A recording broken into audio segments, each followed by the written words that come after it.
Então, vamos lá. Bom dia a todos. Primeiramente, eu quero pedir desculpas aí pelo início de ter tido a necessidade de trocar o canal.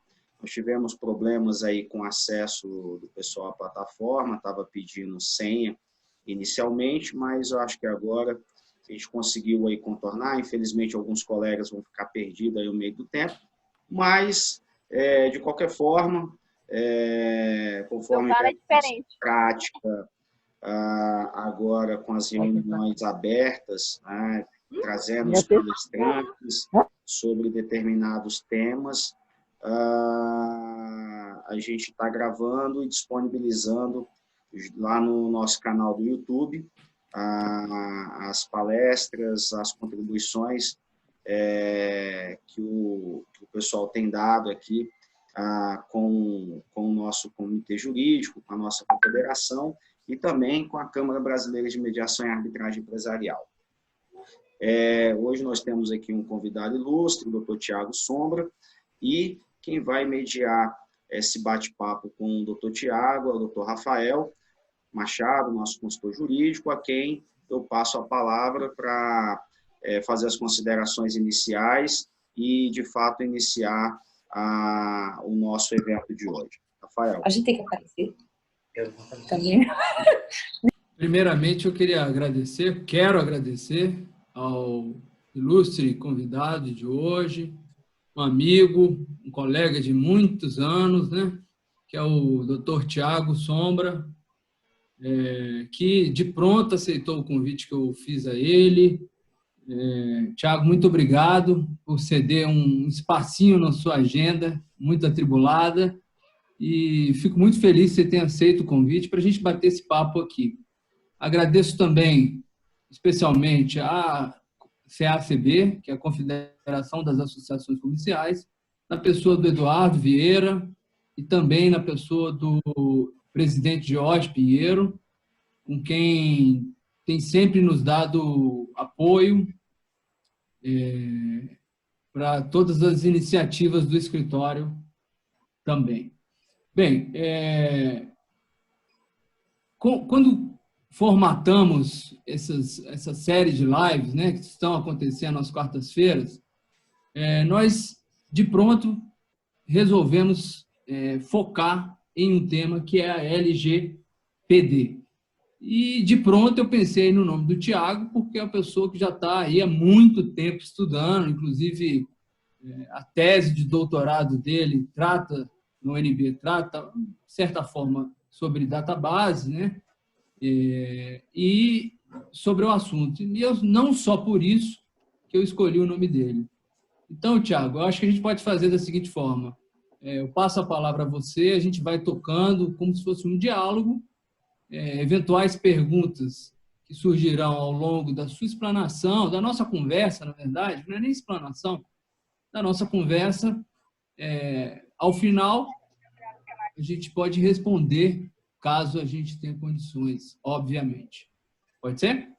Claro, claro, com o maior prazer. Primeiro, eu queria agradecer você, Rafael, e toda a equipe, dizer que, para mim, é uma grata satisfação poder falar e poder dividir um pouco do que a gente tem visto, né, e o que a gente tem sentido nos principais foros aqui de discussão em relação ao tema de proteção de dados e tecnologia, né, um tema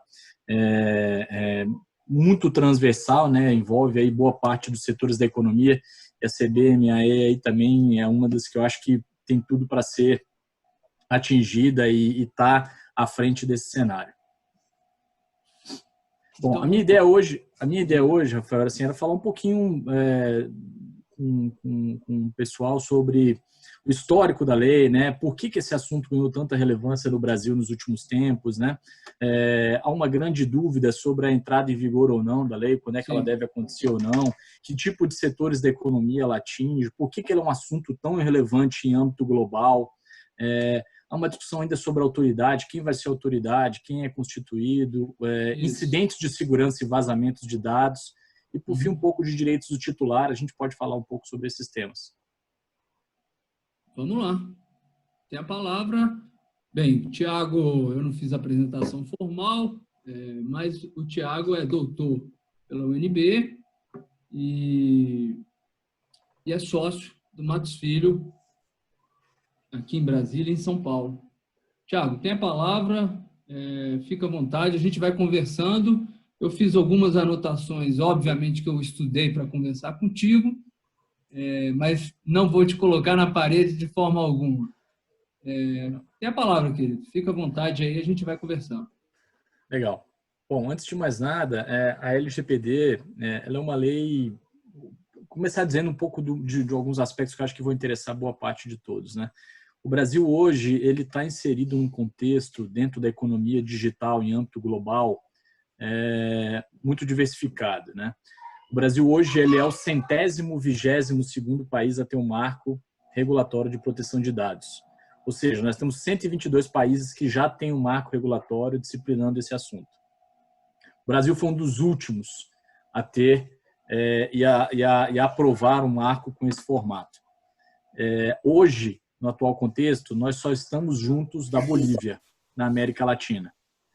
E convenhamos que para estar junto da Bolívia num cenário como esse, boa coisa não deve ser, né? Então, se realmente 122 países têm um marco regulatório de proteção de dados pessoais, isso se dá porque este é um assunto de fomento das relações comerciais em âmbito global. A economia digital, a economia movida a dados, ela é a principal atividade, ele é o principal modelo de desenvolvimento econômico no momento. Acho que tem alguém aí que não está no mudo, né? Então, assim, ele é a principal atividade de fomento da economia digital no momento. Então, o Brasil ele chegou num determinado momento, e aí eu diria que no ano de 2018, a União Europeia ela aprovou uma legislação de proteção de dados pessoais, e isso significou, em outras palavras, que a União Europeia imporia a vários países no mundo como um todo requisitos mínimos de proteção de dados pessoais, caso esses países ou empresas estabelecidas nesses países desejassem estabelecer uma relação comercial com eles. Então, vou dar um exemplo básico. Se eu tiver aqui uma empresa brasileira que ofereça bens e serviços dentro do território, dentro da União Europeia, ela deveria, de imediato, cumprir os requisitos da legislação europeia, ou seja, a lei europeia ela tem uma ampla eficácia extraterritorial. É um pouco do que acontece no Brasil com empresas como Facebook ou WhatsApp, né? O WhatsApp, por exemplo, não está estabelecido no Brasil, mas ele se submete à lei brasileira por oferecer serviços aqui no território brasileiro. Então, isso é para dar um pouco do contexto para vocês do que vem por trás dessa lei. Essa lei, ela nada mais é do que uma tentativa do Brasil de correr atrás de um movimento que tem ocorrido em âmbito global de fomento a este novo modelo econômico que é a economia fundada em dados.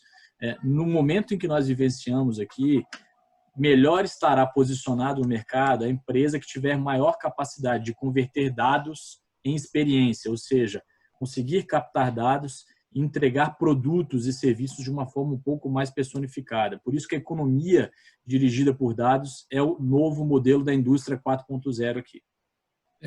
Tiago, claro. Só fazer uma observação. Nas minhas leituras, e obviamente que você já está aprofundado nisso, ficou muito visível porque as grandes empresas globais, todas as 5, Spotify, Facebook, Google, trabalham com dados. Assim, as grandes empresas no mundo trabalham com dados. E eu verifiquei também aquela frase clássica que os dados são o novo petróleo, né? E aí verifiquei também que o CEO da Mastercard falou assim, olha, a diferença é que o petróleo acabou, os dados não acabam, né? Então é uma coisa, é uma economia que vai estar constantemente pujante. Exato. E não só isso, né, Rafael? A economia, o modelo de desenvolvimento econômico baseado em dados foi aquele que mais teve a capacidade de alavancar pequenas empresas e transformá-las em empresas em grandes potências, né? Todas essas empresas foram empresas que surgiram de pequeno porte e tiveram uma capacidade de alavancagem e crescimento exponencial em um curto espaço de tempo. Se você tiver que comparar com empresas de grandes setores que demandam grandes investimentos, como do setor de óleo e gás, como você mencionou, isso demoraria um tempo gigantesco. Então, o crescimento dessas empresas é exponencial, porque a capacidade dos dados se converterem em experiência, ela também é potencial, né? Ela é exponencial. Então, isso também mostra um pouco do tom dessa nova matéria bruta, com que as novas empresas, dentro desse novo modelo de desenvolvimento econômico, têm trabalhado. Então, falando um pouquinho sobre isso, acho que o Brasil está num momento muito estratégico, porque o Brasil pretende aplicar para ser um dos membros da OCDE, e um dos requisitos para que o Brasil seja membro da OCDE é ter um marco regulatório de proteção de dados pessoais e um marco de anticorrupção. Anticorrupção a gente já tem desde 2014, mas o Brasil não vai conseguir entrar na OCDE e fazer parte desse time, desse padrão global, desse padrão global de desenvolvimento econômico, se ele efetivamente não der garantias para todas as empresas que se estabeleçam aqui ou que queiram negociar aqui, que ele realmente pretende, dados, né? Que ele pretende dar claras indicações e manifestações de que ele considera este um assunto primordial. Último ponto. Claro. E a importância disso é óbvio que é uma legislação para dar segurança jurídica às relações comerciais, não é isso? Uhum. Exato, exatamente. Então, é uma percepção de que nas relações comerciais, a economia dirigida por dados, ela é o principal fator aqui, o principal indicativo. Então, eu acho que a gente tem aqui um ponto muito importante. O Brasil precisa tomar uma decisão muito em breve sobre o que fazer, né? É muito claro que dentro desse novo movimento, as empresas precisam compreender realmente o nível de responsabilidade que elas terão perante os seus clientes, perante o mercado consumidor, que vai mudar. A percepção do consumidor ela vai mudar, tal como a gente viu acontecer com o Código de Defesa do Consumidor na década de 90, que gerou uma completa transformação cultural na sociedade brasileira. Tá? Então, em breves contornos, esse é o histórico da lei. O Brasil está sendo pressionado em âmbito global a aderir a esse modelo exatamente porque os demais países já adotaram e têm pressionado o Brasil para que faça o mesmo, sob pena do Brasil ficar fora do jogo, ficar exatamente fora do jogo num momento que a gente considera um momento crítico, porque com a pandemia, boa parte de produtos brasileiros, eu falo produtos físicos, Rafael, tem sofrido alguns tipos de restrição, na medida que o Brasil é um dos países onde a pandemia mais se alastrou. Então, vários produtos brasileiros da indústria brasileira têm sofrido com, por exemplo, criação de barreiras alfandegárias, barreiras sanitárias, perdão. De alguns tipos de barreiras sanitárias, barreiras que têm criado obstáculos para produtos brasileiros serem importados por outros países que têm um receio, por exemplo, de importar uma carne contaminada, de importar produtos alimentícios que têm algum tipo de contaminação. Então, a economia digital, ela tinha tudo para ser o grande fator propulsor da retomada da atividade econômica no Brasil, sem que nós tivéssemos que correr o risco dessas barreiras sanitárias que já estão sendo levantadas contra produtos brasileiros. Então, essa dificuldade do Brasil de dar um aceno muito claro sobre como pretende tratar esse tema, ela vai aumentar ainda mais esse distanciamento do país em relação às grandes potências e, sobretudo, a países da América Latina. Vou te dar um exemplo. A Argentina, Uruguai têm leis de proteção de dados desde os anos 2000. A Colômbia também, o Chile também. Todos esses países estão numa segunda onda de reforma legislativa, né? Enquanto o Brasil não consegue sair da primeira. Então, isso está nos colocando num processo de desenvolvimento bem atrasado. Eu acho que, só fazer uma analogia, eu não quero nem comparar, mas é uma analogia com a lei de arbitragem, né? Eu sei que você é árbitro também, e o Brasil, para se colocar num contexto de arbitragem, demorou muito. Passamos pela aprovação por parte do Supremo e em 2015 é que houve a reforma. Então, assim, sem querer, obviamente, fazer uma comparação, mas é uma analogia, eu acho que cabível aqui, né? Essa demora com relação à regulamentação, seja na arbitragem, seja com relação à LGBT. É um processo que vai demorar. O brasileiro ele não está acostumado com isso. A União Europeia tem leis de proteção de dados desde os anos 1960, 1970. Alguns países já tinham normas sobre esse assunto.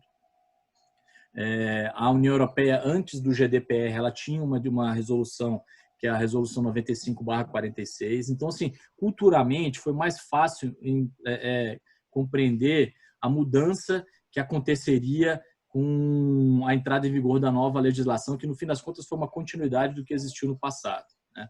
Então, esse é um pouco do movimento. O Brasil ainda está num processo em que as empresas se questionam: bom, essa lei vai pegar ou não vai pegar? E aí o que eu tenho falado para todo mundo é o seguinte: não há como a lei não pegar. Uhum. Não existe essa opção. O Brasil, se ele pretende fazer parte da economia digital em âmbito global, ele precisa desse marco regulatório. Então, não é como eu diria... Uma opção. Uma opção, exato. É aqui uma necessidade. O país necessita, para manter o ritmo de crescimento, de aprovar o marco regulatório, seguir adiante e implementar esses novos processos. Só para... Vamos meter o dedo na ferida. E por que demora tanto, inclusive com relação à autoridade nacional? Ao que você atribui um certo retardo nessas soluções? O que aconteceu foi o seguinte, né? O governo atual, boa parte da aprovação da lei e da regulamentação que a gente tem até então, ocorreu no governo anterior, no governo Michel Temer. Essa não era uma agenda do governo atual, ele foi pego de surpresa com uma medida provisória que foi editada no dia 29 de dezembro. Enfim, isso nunca foi algo que entrou na agenda. Só que, no meio do caminho, ele precisou se deparar com esse assunto, editar o decreto, regulamentar a criação da autoridade, enfim. E a gente viu que o governo não dava prioridade, não andava. A gente viu aquelas crises iniciais no início do governo, que acabaram fazendo com que nós estejamos aqui, hoje é dia 15, né, quase um mês exatamente para a entrada em vigor da lei, e nós não tenhamos uma definição sobre a autoridade que foi criada.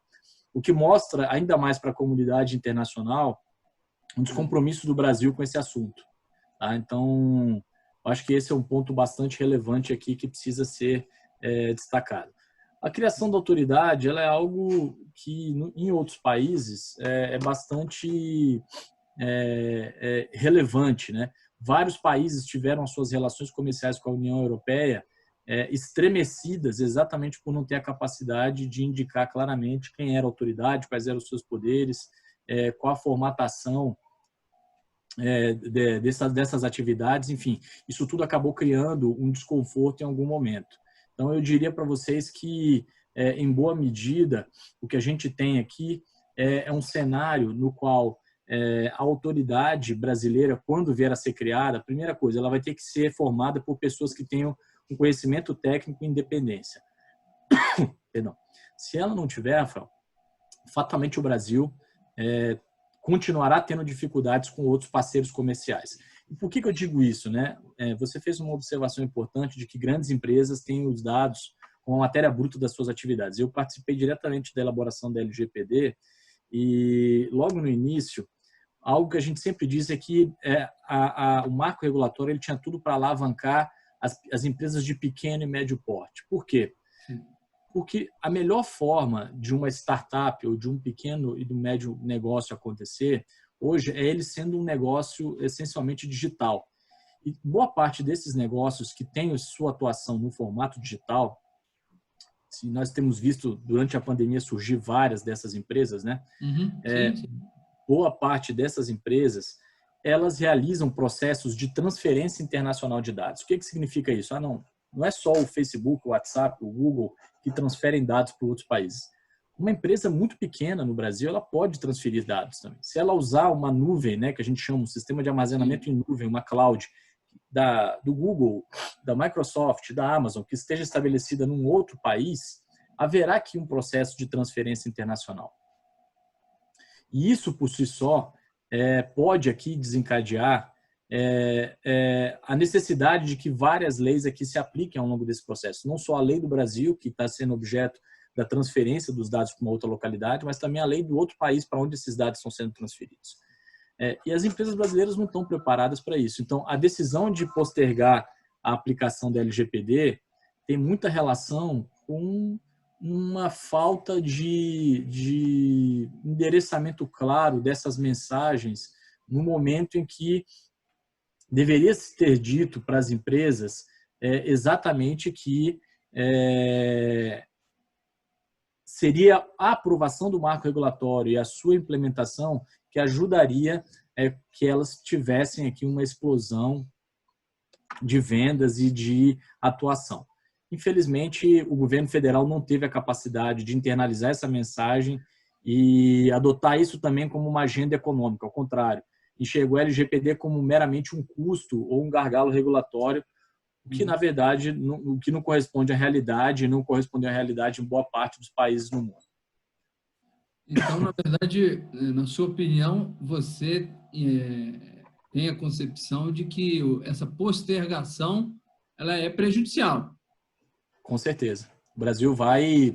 É aquela história. Nós podemos entender que a lei não deve ser aplicada agora, não deve entrar em vigor agora, porque o custo seria alto, as empresas estão sofrendo com a pandemia.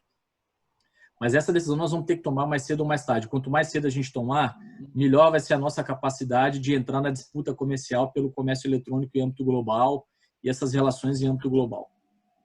Tiago, e vamos falar um pouquinho sobre a MP 959, que alterou, na verdade, postergou também, né, as sanções para maio de 2021, não é isso? Isso, a MP... a gente tem um cenário... Aí, na verdade, hoje... a lei ficou fatiada. Eu acho que isso complicou também, né? Imagina explicar isso aí para os clientes japoneses, alemães. Isso. É um negócio super complicado aqui. Mas o que acontece? Para todo mundo entender o que aconteceria. Originariamente, a LGPD como um todo entraria em vigor agora dia 16 de agosto, daqui a um mês exatamente. Tá? E aí o que acontece? Como não houve uma definição por parte do governo federal, um endereçamento em relação à pandemia, editou-se um decreto, editou-se uma medida provisória, na verdade dando um passo para trás. O Congresso Nacional, por meio do Senado, lá havia um projeto de lei que objetivou postergar, um projeto de iniciativa do senador Álvaro Dias, postergar apenas as sanções para agosto de 2021. Esse projeto tramitou naturalmente dentro do Senado e foi aprovado. Tá? O projeto foi aprovado. Chegou à Câmara e, quando o projeto chegou na Câmara para ser votado e postergar a aplicação das sanções, o presidente encaminhou uma medida, editou uma medida provisória, postergando a lei como um todo, e não só as sanções, para maio de 2021. Ou seja, já existia um projeto de lei aprovado, já existia uma decisão tomada sobre esse assunto, e ele tomou a decisão de, no meio do caminho, postergar para maio. Isso gerou uma grande confusão no mercado e para empresas que têm uma atuação transnacional também. Tá? E aí, qual é o contexto que nós temos hoje aqui? O contexto é um pouco diferente. O contexto nós temos uma lei do Senado que foi aprovada, postergando as sanções. Então, hoje, as sanções se aplicam a partir de maio de 2021, mas nós ainda temos em vigor e pendente de apreciação no Congresso Nacional uma medida provisória que pode postergar a lei toda para maio. E essa medida provisória cai, o prazo dela, dia 27 de agosto. Ou seja, a LGPD originariamente ela vai entrar em vigor dia 15, se a medida provisória não for votada até lá. Mas como ela pode ser votada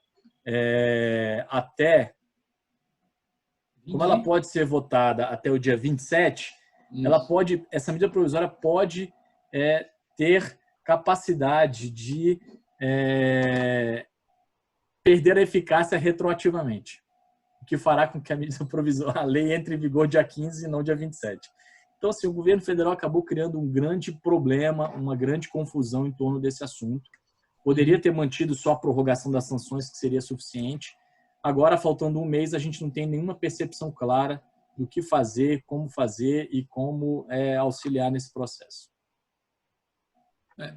E ainda tem a lei, eu não sei se você tocou no assunto, que é a 14010, né, de 2020, que também veio para complicar mais ainda essa confusão legislativa e política, né? Não tem jeito.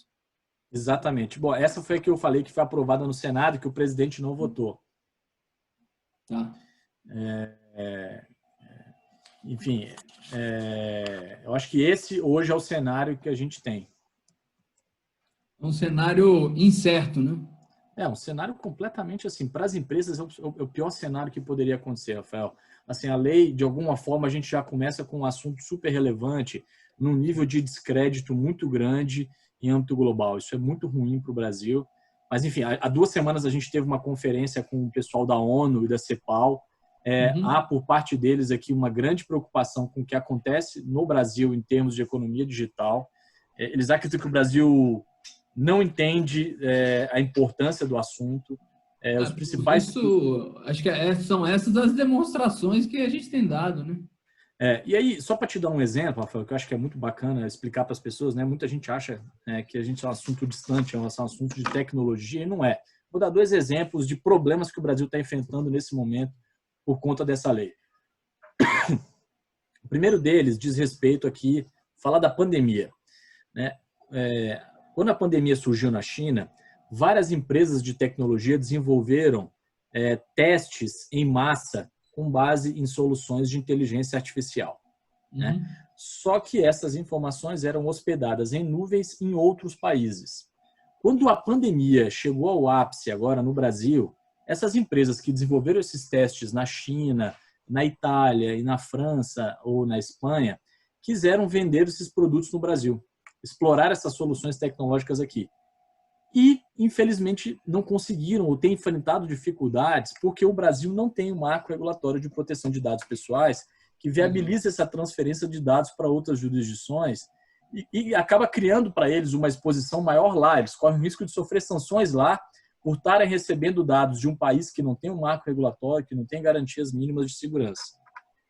Então, vejam como um assunto tão relevante no dia a dia se instrumentaliza num problema. Vou dar um outro exemplo para todo mundo aí que está doido para viajar na pandemia. Quando a LGPD, a legislação europeia entrou em vigor, nós temos hoje, em razão de uma viagem, né, a companhia aérea e as autoridades migratórias, a ANAC e as autoridades de origem, elas coletam 2 tipos de dados do passageiro. O PNI, o PNR e o API.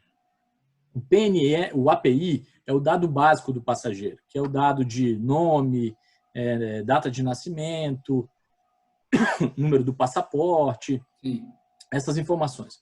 O PNR são dados comportamentais do passageiro. Então, aonde ele comprou a passagem, qual foi o meio de pagamento, quantos dias antes ele comprou, quais são os hábitos alimentares, qual a origem e o destino.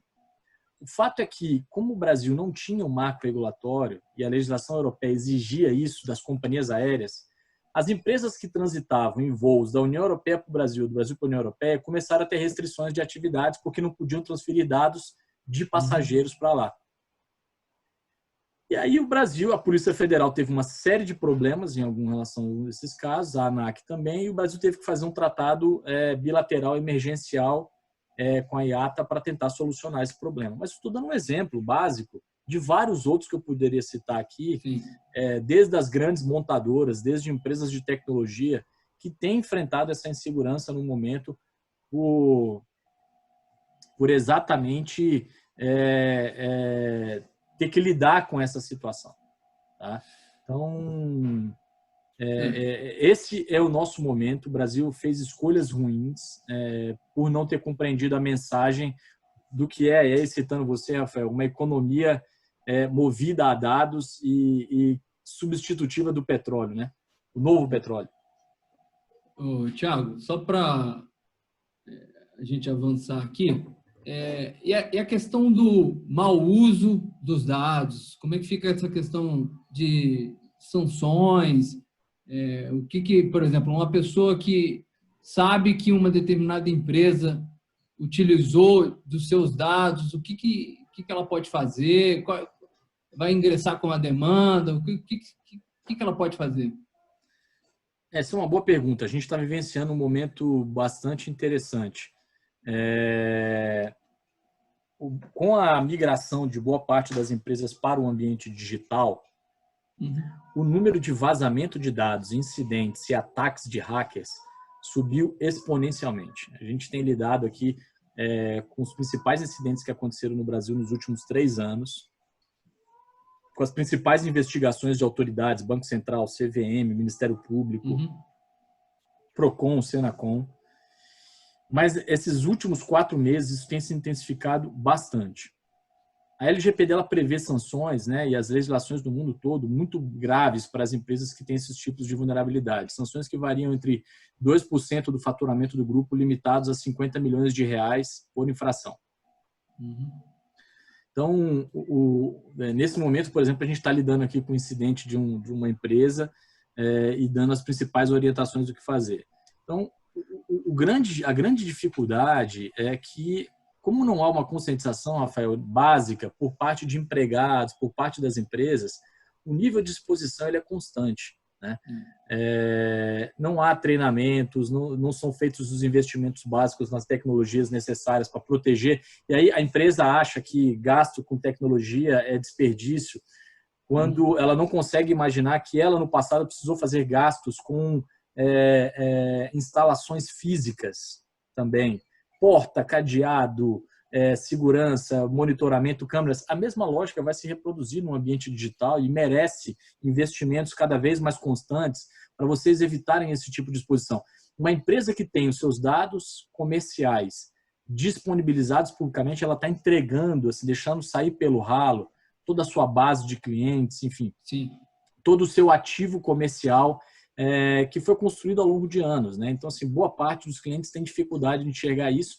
Então, eles vão sofrer aqui uma pressão comercial muito grande. Por que se adaptar à lei é um negócio importante? Porque a adaptação ela vai ser objeto da imposição de responsabilidades contratuais. Então, se vocês olharem no cenário brasileiro, os bancos foram quem saíram à frente. Todos eles já se adaptaram à LGPD, né? Isso acabou gerando o quê? Isso acabou gerando o efeito cascata, porque eles começam a exigir que as empresas também se adaptem e tenham suas linhas de produção adaptadas a esse novo cenário. Então, isso acabou gerando um efeito cascata. E aqueles que não tiverem condições de dar declarações ou assumir responsabilidades contratuais de que cumprem a lei no seu grau máximo, vão perder os seus parceiros comerciais, como aconteceu no passado com a legislação de corrupção. Tá? Então, esse é o novo mecanismo de pressão comercial que nós enxergamos aqui para frente. Eu não queria tocar no assunto, mas a importância do uso dos dados corretamente ou incorretamente influencia eleições, né? Influencia muito. Assim, a gente percebe que cada vez mais a importância do uso dos dados é global e é fundamental numa democracia, né? Exato. Os dados também eles têm essa finalidade, né? A gente está numa discussão ampla aí sobre fake news, né? De discussão de desinformação. Então, é muito importante também que as empresas tenham uma percepção nesse momento do que é relevante para elas e o que pode realmente evitar uma associação a esse tipo de comportamento, né? Então, eu diria, Rafael, se você me permitisse, que o que a gente tem aqui é um momento em que as empresas precisam realmente cuidar da sua própria imagem, ajudando a evitar e a coibir esses processos de desinformação que a gente tem visto se alastrar aí com tanta frequência. Bem, Eduardo, faltam 10 minutos aqui que a gente tinha marcado. Eu não sei se... Thiago, você quer fazer considerações finais? Você está com tempo aí? Como é que é? Tô tranquilo. A única coisa que eu ia dizer, assim, antes da gente abrir para as perguntas, é que é muito importante que haja uma conscientização ampla, né? É um momento decisivo. Se nós não tivermos clareza aqui do momento em que o Brasil está vivenciando, fatalmente isso vai gerar para a gente um custo, uma perda de custos de oportunidades ao longo do tempo, né? era um momento em que a gente tinha que se valer de todas as ferramentas possíveis e disponíveis para ajudar o processo de retomada econômica. E, infelizmente, o Brasil ainda está muito apegado ao mundo físico. Oxalá que aqui a pandemia tenha trazido alguma coisa positiva, que essa migração para o digital e que isso gere um processo de conscientização por parte das empresas, a necessidade de investimento, de internalização, de que os dados são o principal ativo que elas têm. Eu olho para uma empresa de óleo e gás hoje, Rafael, o principal negócio da empresa de óleo e gás já não é mais só o óleo e o gás, mas os dados que ela tem sobre o perfil de consumo dos seus clientes. Então, análise de perfil comportamental acaba sendo um dos fatores mais relevantes no momento. Eu não tenho dúvida, está corretíssimo e é isso que você colocou. O Brasil, infelizmente, ainda está com um apego ao físico que a gente não entende. Né? Eduardo, quer tocar aí? Bom, a gente abre, então, para alguma pergunta, caso algum dos colegas que estejam aqui na sala participando conosco, pode formular diretamente ao nosso palestrante, aproveitando aí a presença dele. E, bom, o fórum está aberto.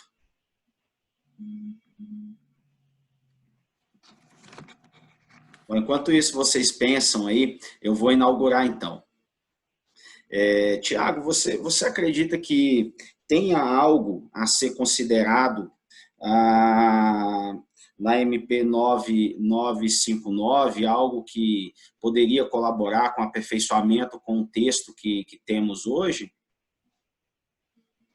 Eduardo, é difícil, porque ela só tem um artigo, né? O artigo dela é para visar a prorrogação da lei. Eu acho assim, tem uma discussão muito grande, né? Não sei se todos são familiarizados, existe uma linguagem aqui chamada de jabuti. Essa medida provisória é uma medida provisória sobre FGTS. No meio dela incluíram uma prorrogação de prazo da LGPD. Um assunto que não tem nenhuma conexão, não tem nada a ver.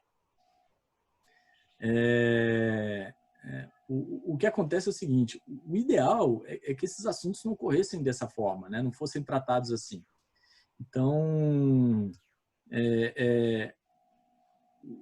já houve uma indicação de que o presidente do Senado poderia devolver essa medida provisória exatamente por ela ter uma matéria estranha ao restante do que está sendo tratado ali. Isso o próprio Supremo já resolveu várias vezes, né? Já decidiu várias vezes. Exatamente, né? É uma violação à própria Lei Complementar 95, enfim. É algo que mostra um pouco da diferença de perspectiva aqui. Mas, de novo, né? Eu acho que foi um equívoco, um desacerto por parte do presidente da República ter inserido esse artigo na medida provisória. Eu vou fazer uma segunda pergunta. Claro. Eu pesquisei, a gente tem uma PEC que consolida a privacidade de dados, o uso dos dados, né, que é a PEC 17 de 2019. E também eu descobri que há algumas iniciativas, no sentido de iniciativas estaduais e, no caso, distritais, que foi aprovado um projeto de lei agora da deputada Júlia, que foi o projeto de lei 1133, que dispõe sobre diretrizes para garantias de liberdade individual e proteção de dados e monitoramento inteligente. O que você acha dessas iniciativas, Thiago, no âmbito estadual, distrital, e, se for o caso, municipal, tentando regulamentar essa questão também? É que o Brasil, assim, o modelo federativo brasileiro ele é um pouco complicado, né? Porque ele tem aqui algumas competências legislativas distribuídas pelos outros entes. E estava começando, e é curioso, Rafael, porque ontem foi aprovada a lei distrital. O Distrito Federal criou uma lei distrital aqui, criando a autoridade de proteção de dados antes do governo federal. Então, foi por isso que eu estou perguntando. Mérito de alguém que se moveu aqui antes de quem deveria ter se movido, né? Então, assim, o que é o curioso nesse processo todo, né? se nós tivermos tantas leis esparramadas pelo Brasil, isso pode virar um assunto ainda mais delicado, um assunto um pouco mais sensível, porque fatalmente o Supremo vai ter que examinar se a matéria que é de competência legislativa concorrente ou não.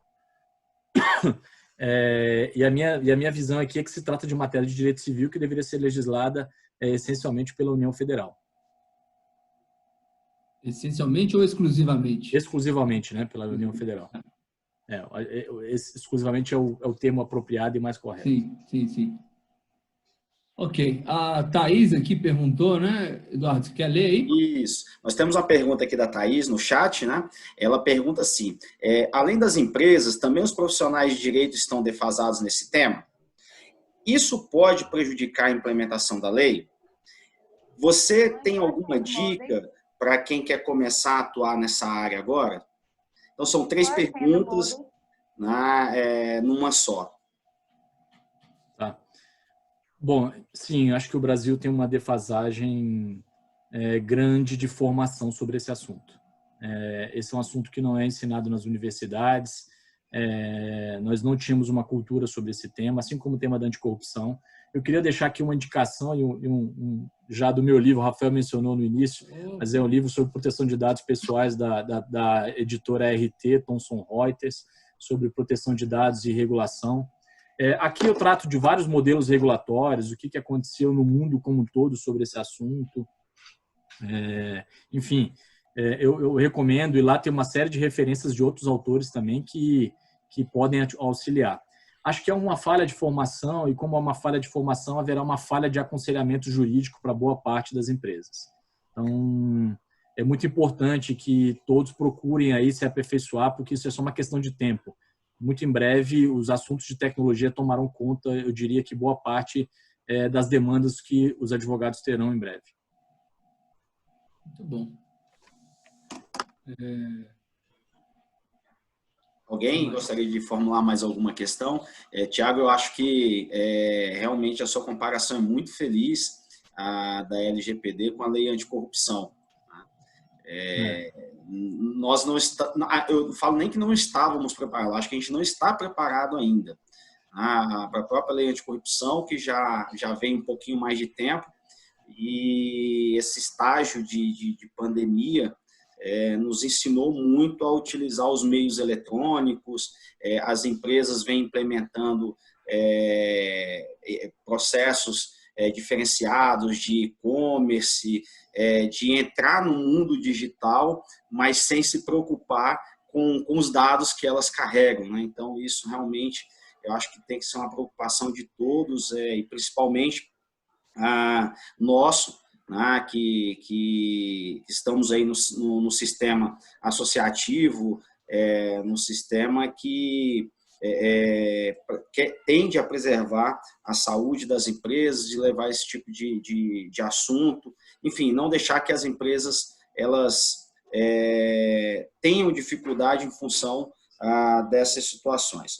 Eu gostaria de comentar também que esse tema a gente vai estar trazendo ele mais vezes, porque eu acho que quanto mais a gente fala, quanto mais a gente debate, quanto mais as empresas elas têm contato, as empresas e os profissionais, cuidados tomarão e atitudes tomarão. Então, eu acho que esse é um caminho sem volta. De novo, a pandemia nos ensinou. Hoje eu duvido que alguém consiga fazer algo sem a tecnologia. Antes, a gente, para fazer um encontro como esse, nós iríamos preparar uma sala de aula, um auditório, e as reuniões têm acontecido uma atrás da outra no sistema virtual, no sistema web, e só para ver um pouquinho daquilo que tem acontecido. Então, Tiago, Rafael. Não, concordo contigo, Eduardo. Uma necessidade que a gente já tinha, né, de forçar um novo significado a respeito do próprio trabalho, próprias reuniões, modelos diferentes, e que a pandemia serviu para isso, né? Concordo plenamente. Eu só queria fazer um registro sobre a consideração que o Tiago é professor, eu também, E eu acho que no Brasil, infelizmente, nós temos um problema realmente educacional quanto às áreas de direito e, de um modo geral, ao formato da educação. Mas a gente já passou por uma melhoria muito grande, né, para tornar a educação, especialmente no direito, tornar a educação do direito em si mais equilibrada entre a teoria e a prática, né? Casos concretos, a busca por novas visões do mundo, novos ordenamentos, decisões de outros tribunais. Mas eu acho que estamos no caminho melhor do que já tivemos antes. E eu sou muito otimista com relação à educação, às faculdades, e espero que a gente alcance excelência, assim como em outros países nós temos, né? A gente tem muita gente boa que vai para fora e que, felizmente, retorna com um sentimento de, não diria que dívida com o país, mas eu acho que tem muita gente que vai para fora e volta querendo repassar o conhecimento para as outras pessoas aqui no Brasil. Rafael, e só um complemento disso que você está falando, quer dizer, e a tecnologia pode ser o grande caminho para isso, pode ser a grande instrumento, a grande ferramenta, né? Então, é uma oportunidade realmente o que a gente está vivenciando, né? É isso aí. Muito legal, gente.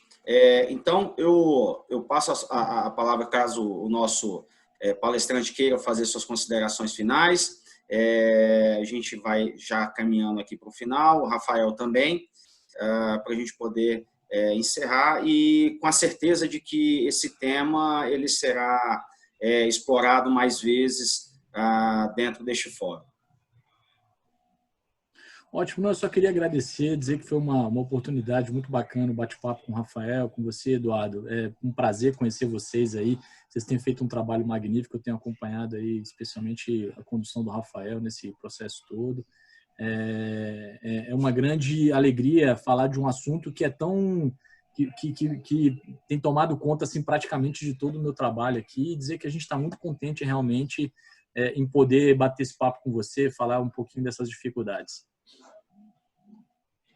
Rafa? E de minha parte, eu só tenho que agradecer. Acho que foi um final de manhã muito agradável ao seu lado, Thiago, e ao lado do Eduardo, ao lado de todos que aqui estão presentes.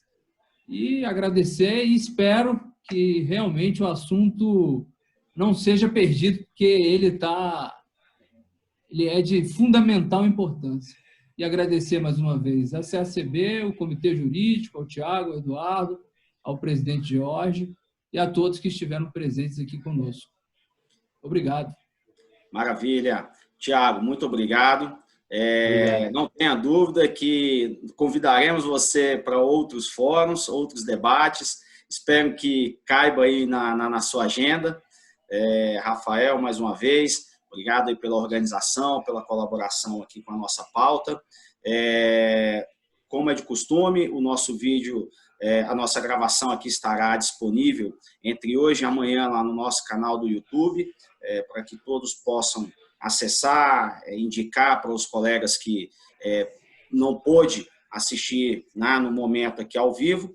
E em breve a gente vai divulgar a pauta da próxima semana, nesse mesmo horário, nesse mesmo dia, quarta às 11 horas, debatendo assuntos de interesse da classe empresarial. Muito obrigado, um bom dia a todos e ficamos por aqui.